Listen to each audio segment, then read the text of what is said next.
To introduce what's happening right now? Yes, I would like to introduce the showrunner, Al Jean, who will explain what will happen. Okay. Well, Mr. Al actually Jean. 4 guests on our panel. This is a very, very special one. Oh. Straight from Springfield, let us welcome to answer your questions, Bart Simpson.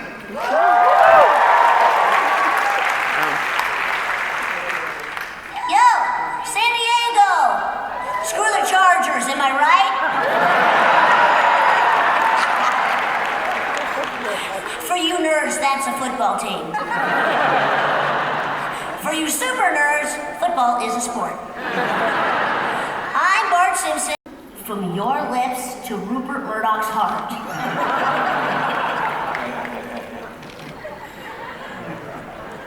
Thanks for your question. Next up. Hi, my name is Curtis, and I'd love to know what is your favorite prank, or have you had one that you've done on Principal Skinner? Oh, wow, dude. I've done so many, I have to think. See, probably my favorite prank. You know what? I have a tendency to lean towards actually all the most Sislak phone calls, right? Do you remember what's your favorite one? Put you on the spot. Come on, tell me, Green Man. What's your favorite one? I need a man to hug and kiss. I'm looking for I need a man to hug and kiss.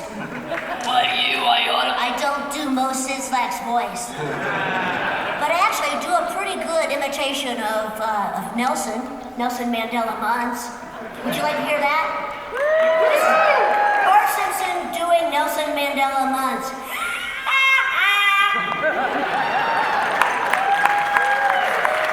That's bizarre, right? That's pretty good, Bart. Well, Thanks, man. we have another question for you. What revenge would you like to get on Nelson Muntz? What revenge? Probably just anything that would bury the guy about 6 feet under. No, actually, you know, the guy's got a big heart. If you really are, like, you fans, you dedicated guys out there that really know this show, Nelson Muntz is actually awesome. You remember that episode when he was like, he sang that song to his father, Papa, can you hear me? He's got a big heart. He's got a crush on Marge, on my mom. So, there you go. Great answer, Bart. We got another one right now. Bart, I was just wondering, has anyone ever ate your shorts before? Okay, that's a little personal. I don't get into that. This is rated G. But you can, and you can also get them, as far as I'm concerned. But my favorite swear, you ready for my favorite swear? What? Bosom. Thanks, Bart. We have one final question for you. Hey Bart, I'm just wondering, what does it take to be invited to hang out with you and Millhouse in the treehouse? You know, I have a certain standard that I live by. You gotta know how to do noogies, you gotta know how to make a squishy, and you gotta be able to ride a skateboard, dude. Do you qualify? Qualify. Next. Well, Thanks, you guys. Thank you very much. And we would now like to welcome to the stage, actress nominated for an Emmy this year, Nancy Cartwright.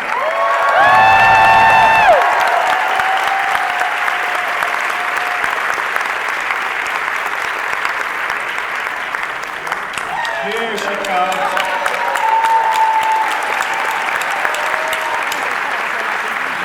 Nancy, congratulations on the Emmy nomination. Thank you. Very, very awesome.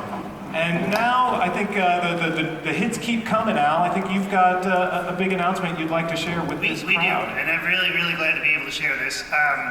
A few years back, we stopped making DVDs. Would you like more? Season 18, we have a clip of it. Comes out December 5th. On DVD. On DVD. Do you have the cover? Let's check it out.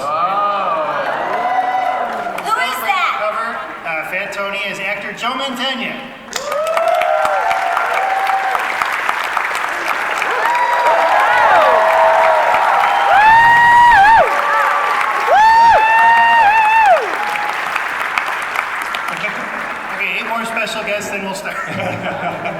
Joe, the super fan with the jacket, by the way. Joe, actually, you had an interesting story on how you first got involved with The Simpsons. You thought this was maybe a one-time gig, and here it is 27 years later, and Fat Tony's still very much a part of Springfield. Oh, yes. It was back in 1991, I believe. I just finished doing Godfather 3, so I think maybe there was a tendency to lean toward, this guy might be a choice to be the head gangster of Springfield. And so I came in thinking, this would be fun. I'd seen a few episodes and thought, this will be a one-shot deal. I'll run in, do this, have a little fun, channel my Uncle Willie's voice, and we'll see what happens. And here I am, personally, 27 years later, doing the character and loving every minute of it. Yep.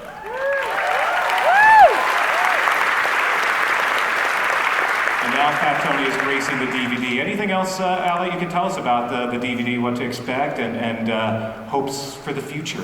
I hope we'll do more seasons, and it will contain the full, extras that every DVD up till now has had.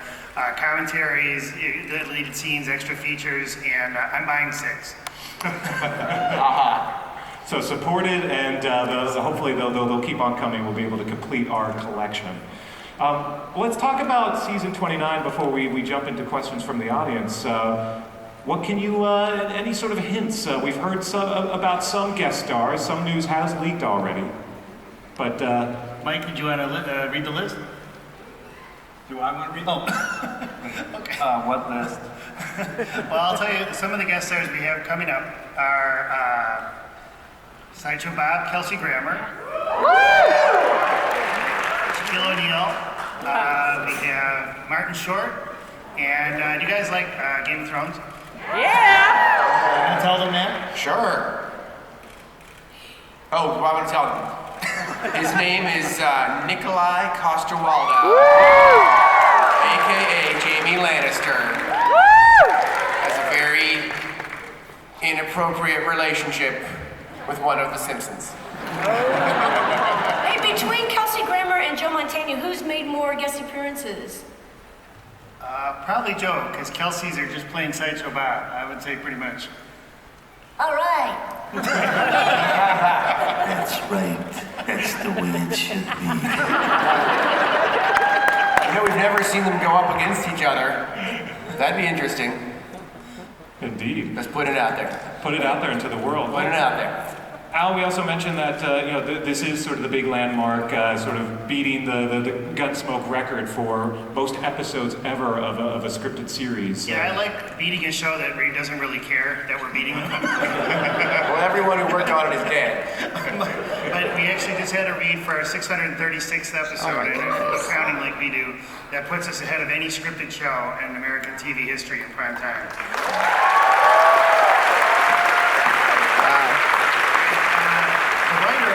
His first script is on this panel. Do you want to talk about it?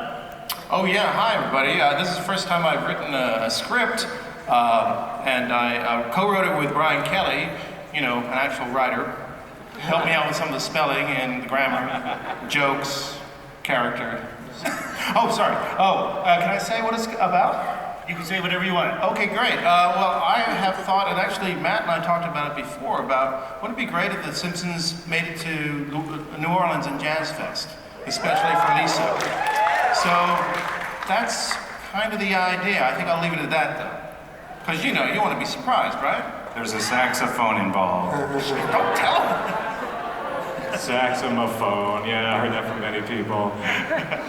Well, Matt, the other big anniversary, of course, this year is like I mentioned, the 30th anniversary of the first appearance of the Simpsons family on television. Talk a little bit about that landmark, and can you believe it's been 30 years now? What does that mean to you, and how are you celebrating? Celebrating. We're just doing new shows. That's the animation is cruel. It takes so much time and work, and thank God we have the most amazing team of writers, animators, actors, and musicians to make this show great. And I can't believe how many people, thank you. I can't believe how many people who work on the show have been working on the show for as long as they they've been working on the show. Hank Azaria, he started, I think, in episode 6 or something like that. He went back and did them all. So So I think of him as the new guy. Anyway, it's gratifying to be able to continue to tell stories and come up with new jokes and repeat some old ones. Well, the other interesting thing that you guys have talked a lot about this year is it does seem to be increasingly common that you predicted the future. I mean, everyone's talked about Trump already, but I found the Lady Gaga coincidence fascinating this year at the Super Bowl. Were you watching the Super Bowl, seeing her coming on the trapeze and realizing we did that? it's amazing that when we stole her act and used it on the show, that she did the same act and we predicted it. But we don't just predict terrible things. We, not Lady Gaga, not Lady. We accidentally predicted in an upcoming joke about that their town was protesting wanting a female Doctor Who, and then that actually happened. So we actually changed the joke to something else. Now they're protesting too many poke stores. Well, the other thing is LA reference. we did predict President Trump, but if you remember from that episode, he's followed by President Lisa Simpson. So you have that to look forward to. She will fix everything, so something to look forward to indeed. Well, let's open up the crowd, and I'm sure you've got a few questions for this fine, illustrious panel, so let's kick it off. Sir, you're first up. What's your question? All right, my name's Steven. Has there ever been a celebrity that you... Your shirt is funnier than the panel. Has there ever been a celebrity that's called, but you guys have refused to put him on the show? Oh. Let's just say he's the President of the United States.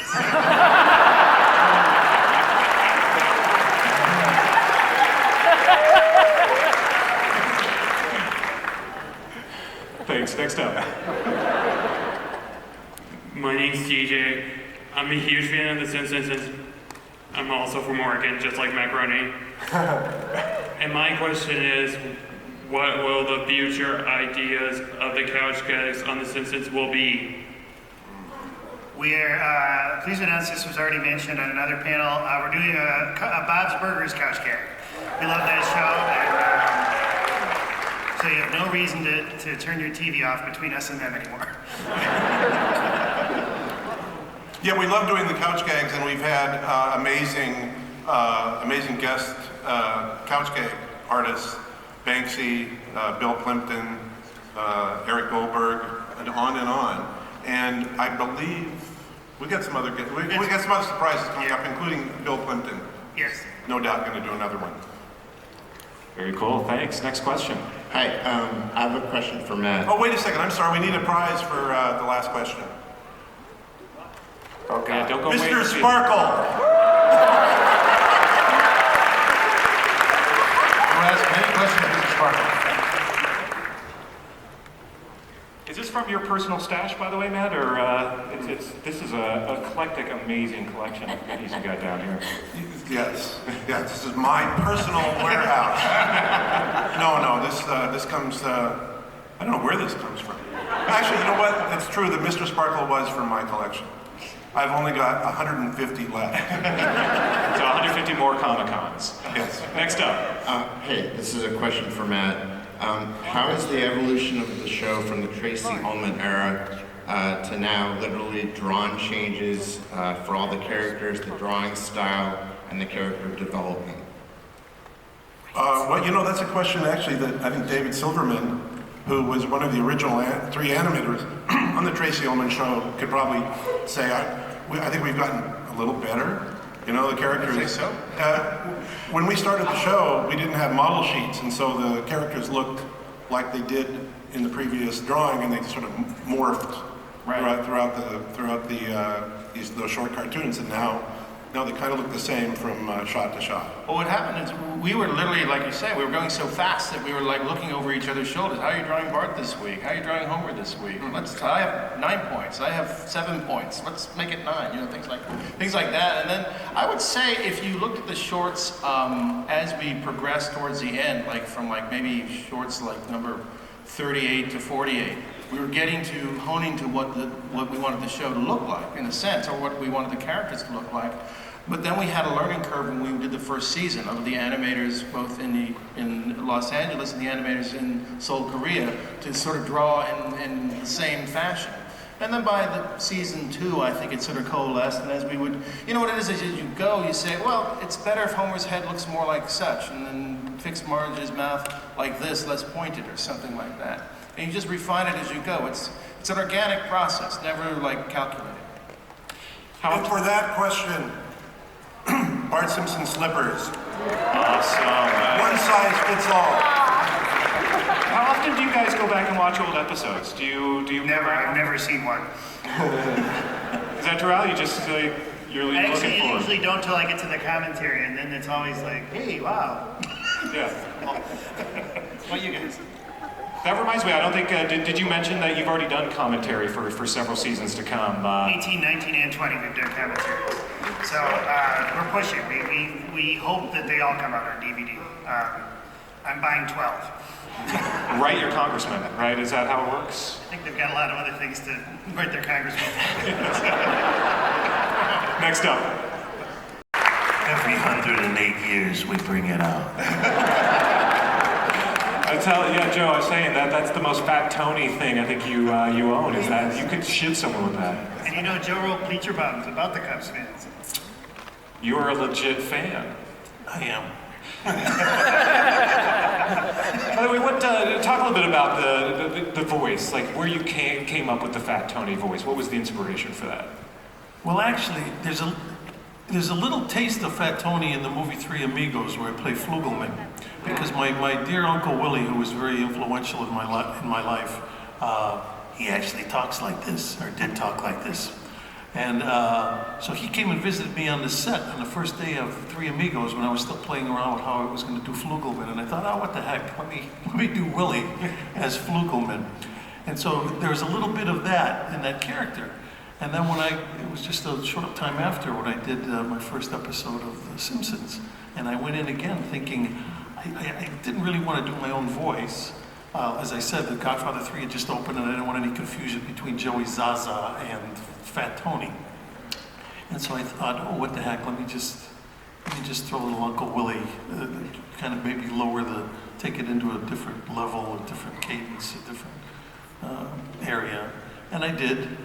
And, it was good luck. I mean, I brought Uncle Willie about 10 years later to one of the recordings I did of Fat Tony. And I remember walking into the recording booth and saying, oh, by the way, I brought my stunt guy in case it gets a little dangerous at the recording. And I said, say hello, Willie. And he basically said, yeah, hi, how are you? It's nice to see you. And it was like, oh my God, he lived. So, he made it up to 92 years old. He's up there with my 101-year-old mom. And, Uncle Willie lives on. We're only 30 years in, but maybe the Fat Tony spin-off can finally something to think about. And real quick, Nancy, because we want to get you out here too. I asked Matt about 30 years later, but for you, talk about now doing this character for 30 years, and can you believe it? First of all, I mean, you could have never imagined 30 years ago, but talk about that journey. Yeah, well, I mean, I think like everybody up here and all the other actors too, that nobody had any clue that we were gonna, 30 years later, be sitting here at the Comic-Con talking to you guys. No, we didn't know. We just, I was just hoping just to get through the renegotiation every year. It's a little painful, but gee whiz, it went, on the other hand, it's just like it's gone by so fast. I mean, I've had 2 kids, Bart's a grandma, I was showing up, just sticking out to here with both my babies, and My water broke, so it's like, wow. That's kind of a trip and a half. I don't want to think about Bart being pregnant. I just don't want to think about it. No, there was that one episode we did where Bart was pregnant, remember? I don't want to think about it. It's great. What amazes me the most is how I feel like you guys that there are little writers that are hiding and following me around, because there's certain episodes that I go, God, I can so relate to that. It just seems like it seems so real to me, and it amazes me how up to date you are as the writers, that stick with that. And it resonates such truths, and I think that's why also the show is so successful. Everybody can relate to it. It's fun. I love being Bart, man. I hope 30 more years, like that guy said. And I hope I'm not saying, don't have a cow, man. That would be bad. 30 more years. Just for kicks, can you give him one, Ralph? Ralph Wiggum. Yes, I love coming to Comic-Con in San Diego.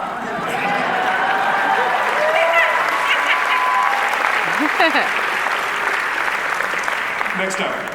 Hi, I'm Noreen. I grew up in South Asia. It took me a while to realize that Apu had an accent.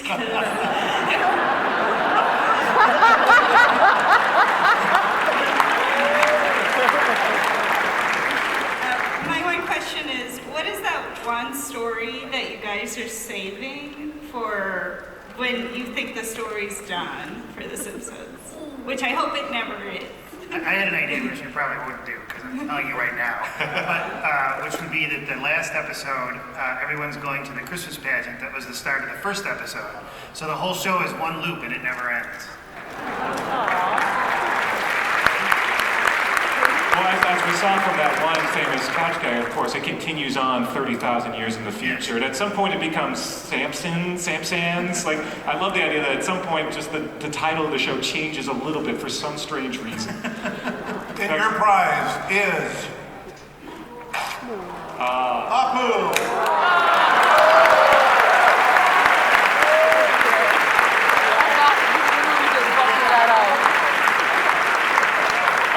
One we better not see on eBay. We're going to be checking. Yes, next up. This question is for Nancy. You know how that there was a Simpsons and a Family Guy crossover? Yeah. Well, will there ever be one where Bart Simpson and Stewie are fighting? Yeah, I'd like to do that, man. I'd like to tear the ears off that guy. That'd be fun. I don't know. It's a good suggestion. We could look into it. Who would win? Episode. Yeah, who would win?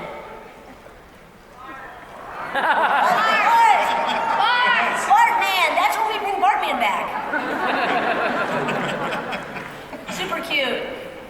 Thank you so much for your question. Does she have a prize? What does she get? No more prizes.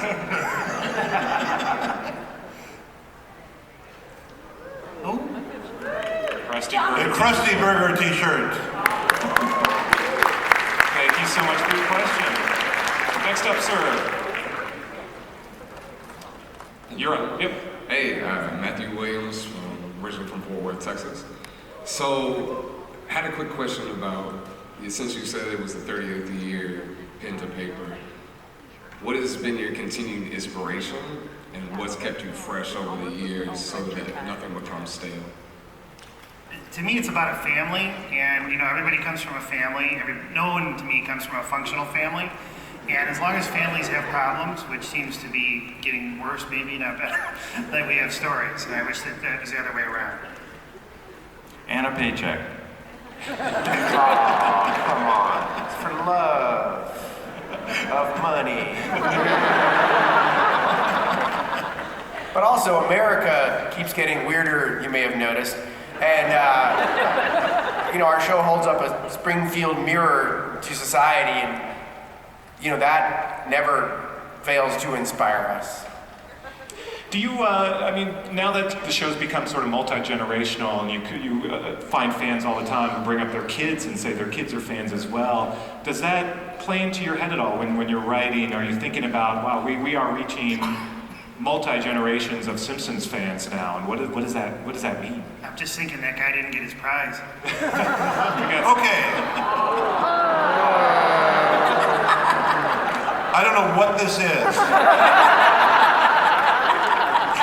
but you can't give it back.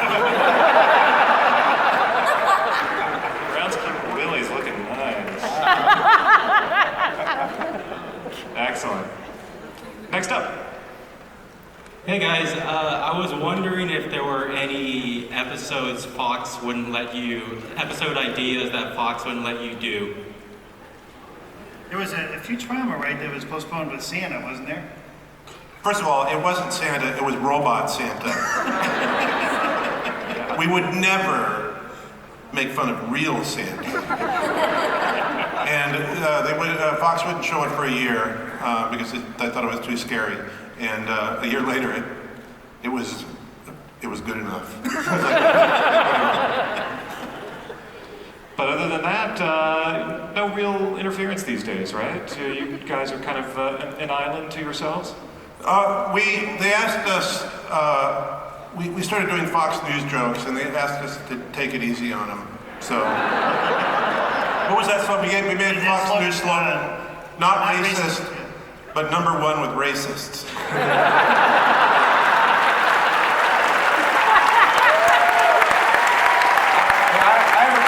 I have a question for Matt. And then Bill O'Reilly called us pinheads. Matt. And look what happened. Matt, do you ever think at night, if you hadn't pitched this show, the Fox network wouldn't have been successful enough to have a Fox News? And then look at the pickle we're in. I mean, are you blaming? Oh no! Well, I mean, would you trade your wealth and fame for the fact that all this happened? Yes. You know, back in during the election, remember that slogan, "Lock her up"? Yeah. Would you all mind, if you believe as I do, chanting "Lock him up"? Lock him up.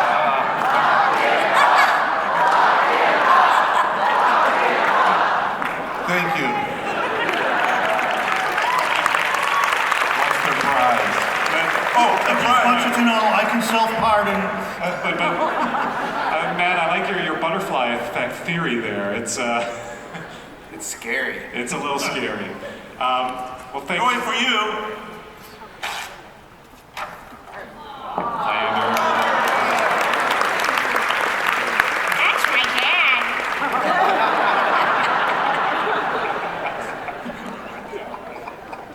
Okay, well, I think we have time for one more question. And then we have a clip to show alongside. Yeah, we got something special for you after. So, okay, you've got the last question, so no pressure. Make it good, Mr. Game of Thrones. You got it. So guys, I love your Treehouse of Horror shows. Is there any book or movie that you guys have always really wanted to do, but you can never get permission to do, and what was the story? We don't need permission. But we've been thinking about doing It with Krusty, Stephen King's It. That is a great question because the next clip you're going to see is a segment from this year's Treehouse of Horrors. And I just want to say personally, thank you. You guys are the reason we're still here.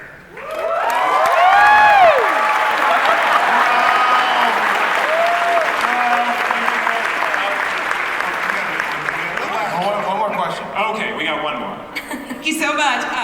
Actually, I was with Barbara Conrad the other day, but today I'm different or I couldn't eat. My question is, why do bad things keep happening to Mole Man and Tiny Tim? It just seems so like innocent and feeble. You don't know. Mole Man has been killed how many times now on the show? 50. He gets killed again. We do a parody of La La Land, and then the musical number, he just goes, you know, the whole town's filled with paralysis. Goes, I'm late for my dialysis. I just want to say about your costume. Whoa, mama! Nice costume!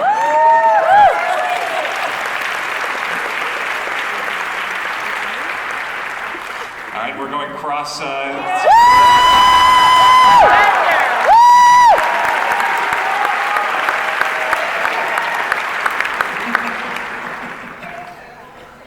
There will be